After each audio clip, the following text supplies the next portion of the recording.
Okay, सो इस video में हम gradient ramp and CC split ये इफ़ेक्ट देखने वाले हैं। मैंने एक नॉर्मल कंपोजिशन यहाँ पे बना रखा है। अब ये इफ़ेक्ट्स अप्लाई करने के लिए हमें एक सॉलिड लेयर लगेगी। सो मैं कंट्रोल वाई प्रेस करके एक सॉलिड लेयर बना देता हूँ और आप कोई भी कलर इस पर चूज़ कर सकते हैं। और अगर आपको पता होगा कि हम जब भी शेप बनाते हैं तो हमारे पास दो ऑप्शंस होते हैं, फिल और स्ट्रोक। और इन फिल और स्ट्रोक में हमारे पास होता है ग्रेडियंट। लेकिन हमारे पास अगर बाय डिफ़ॉल्ट कोई एक ऐसा ऑब्जेक्ट हो जिस फॉर एग्जांपल ये सॉलिड लेयर या पे कोई इमेज हो या कोई पीएनजी इमेज हो जिस पे हमें ग्रेडियंट अप्लाई करना है, तो उसके लिए हमारे पास यहाँ पे तो कोई ऑप्शन नहीं होता। इसलिए हम इफेक्ट एंड प्रीसेट्स में जाके अगर हम सिंपली रैम्प भी टाइप करेंगे तो आपको ये जनरेट में ग्रेडियंट रैम्प इफेक्ट मिल जाएगा। आपको सिंपली इस पर ड्रैग एंड ड्रॉप करना है या फिर डबल क्लिक करके आप ये इफेक्ट अप्लाई कर सकते हैं। अब जैसा कि यहाँ फिल ऑप्शंस में होता है वैसे ही सिमिलर सेटिंग्स होती है, बस इसमें ये होता है कि आपको थोड़ी फ्लेक्सिबिलिटी मिल जाती है कि आप यहाँ पे जो एंकर पॉइंट्स हैं यानी कि start of the ramp and end of the ramp, with the help of this हम इसकी अच्छे तरीके से एडजस्टमेंट कर सकते हैं। तो ये एक फ्लेक्सिबिलिटी इस इफेक्ट के साथ हमें मिल जाती है। ऑब्वियसली हम इसके कलर्स भी चेंज कर सकते हैं और उसके बाद ये स्वैप भी कर सकते हैं। उसके बाद हमारे पास ये रैम्प, स्कैटर और ये ब्लेंड विद ओरिजिनल, ये एक्स्ट्रा ऑप्शंस मिल जाते हैं। उसी के साथ साथ हमें ये जो रैम्प शेप है वो भी मिल जाता है। All right now it's linear ramp. हम उसे रेडियल रैम्प भी कर सकते हैं, जिसकी मदद से हम एक स्टार्ट यहाँ पे लग सकते हैं और दूसरा स्टार्ट अपने हिसाब से एडजस्ट कर सकते हैं। और अगर लीनियर चूज़ करूँगा तो ऑब्वियसली हमें लीनियर रैम्प मिलेगा। तो ये तो हो गया ग्रेडियंट रैम्प। अब हमारा है सेकंड इफेक्ट जो कि है सीसी स्प्लिट। अब ये इफेक्ट जनरली सभी चीज़ों पे अप्लाई होता है, लेकिन मैं आपको रिकमेंड करूँगा कि ये जो इफेक्ट है अभी जो हम अप्लाई करने वाले हैं सीसी स्प्लिट, आप इसे या तो एक कंप्लीट कंपोजिशन पे अप्लाई करो या फिर एक इमेज या वीडियो पे अप्लाई करो।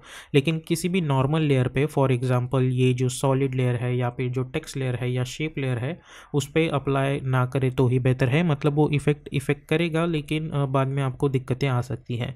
तो मेरी तरफ से यही रिकमेंडेशन होगा कि अभी जो हम इफेक्ट देखने वाले हैं उसे आप हमेशा कंपोजिशन या फिर वीडियो या फिर इमेज में ही अप्लाई करें। तो इस लेयर को मैं कंट्रोल शिफ्ट सी करके प्री कंपोज कर दूंगा and move all attributes into new composition में ओके पे क्लिक करूंगा। अब इसके ऊपर हम वो अपना इफेक्ट अप्लाई करेंगे, सी स्प्लिट।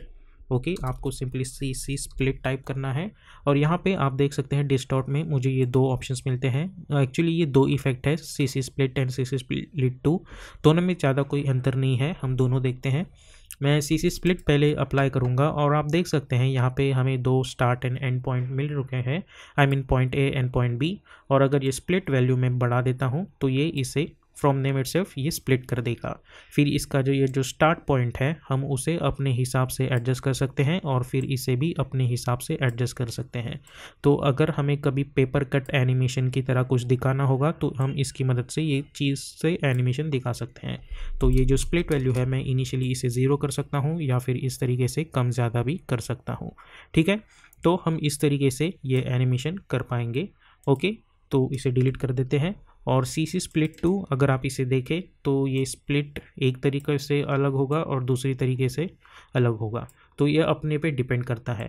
अब जनरली इसका यूज़ कैसे करते हैं वो देखते हैं। मैं यहाँ से ये जो ग्रेडियंट रैम्प है यहाँ पे मैं एक रेडियल रैम्प बना दूँगा और मैं क्या करूँगा कि ये जो रेड कलर है वो इसे यहाँ पे रख दूँगा और ये जो वाइट कलर है इसे यहाँ पे रख देते हैं। हम अभी दोनों चीज़ों का ठीक से इस्तेमाल करते हैं और इसे कलर को स्वैप कर देते हैं।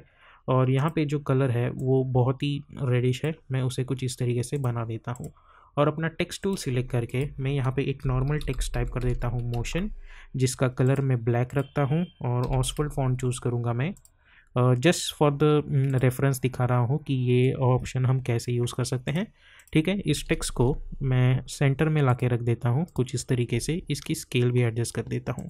ठीक है, और कंट्रोल 0 प्रेस करके मैं इसी कंपोजिशन को कंट्रोल डी करके डुप्लीकेट करूँगा, डबल क्लिक करके इसे ओपन करूँगा और यहाँ पे मैं टाइप करूँगा डिज़ाइन। ओके, तो मेरे पास ये एक कंपोजिशन अलग है और ये कंपोजिशन अलग है। तो ये जो सेकंड कंपोजिशन है वो मैं नीचे ला के रख देता हूँ। तो एक कंपोजिशन है मोशन का, एक कंपोजिशन है डिज़ाइन का। तो ये जो फर्स्ट लेयर है इस पर मैं इफेक्ट एंड प्रीसेट्स में जाके ये जो सी स्प्लिट इफेक्ट है ये अप्लाई कर सकता हूँ। और मैं क्या कर सकता हूँ, मैं पॉइंट ए या पॉइंट बी दोनों पे की फ्रेम क्रिएट करूँगा। सबसे पहले, और इसकी जो वैल्यू है वो मैं कुछ इस तरीके से बढ़ा सकता हूँ, ठीक है। उसके बाद मैं इन दोनों को सिलेक्ट करूँगा और इनकी जो एक्स पोजीशन है वो मैं रख दूँगा 560, या फिर आप 960 जनरली होती है जो प्रॉपरली सेंटर, और उसके भी 960, ओके। और यू प्रेस करेंगे हम जाएंगे अराउंड 3 to 4 सेकेंड पे, और ये जो पॉइंट्स हैं इसे हम यहाँ से यहाँ पे ला के रख सकते हैं और इस पॉइंट को हम यहाँ से यहाँ ला के रख सकते हैं, ठीक है। तो अब जब ये आप चीज़ देखेंगे तो हमें कुछ इस तरीके का एनिमेशन स्प्लिट होते हुए दिख जाएगा।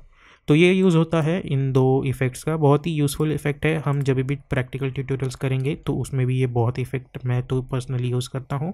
आप भी इसके अराउंड प्ले कर सकते हैं और प्रैक्टिस कर सकते हैं।